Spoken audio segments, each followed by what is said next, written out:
Report mula kay Jun Dimacuta. Incumbent Mayor Lakay ng Malabang, Lanao del Sur at 6 na tauhan nito hinatulang guilty sa kasong murder at frustrated murder. So wala na siya ngayon, Lakay, dahil ano na to hatol na to Oo, kulong yan. Yes, RH19 Jun Dimacuta. Jun. Yes, bigong humarap sa promulgation of judgment sa RTC National Capital Judicial Region Branch 50 Manila ang incumbent municipal mayor ng Malabang, Lanao del Sur na si Mayor Alinader Dagar Balindong at 6 na akusadong kamag-anak nito makaraang hatulan ng mga ito ng penalty of reclusion perpetua.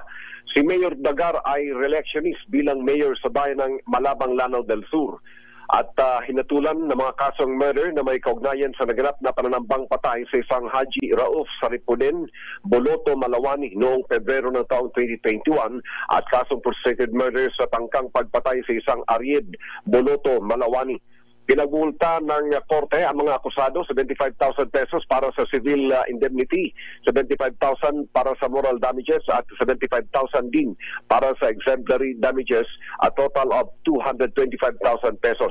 Ang 6 na akusado, Sister L. Mayor, ay kasama na alkalde na kinilalang sina Tugami Balindong, Saud Balindong, Mangandog, Gaer Balindong, Al-Rashid Balindong, Feroz Samer Balindong at Haji Jawad Alonto.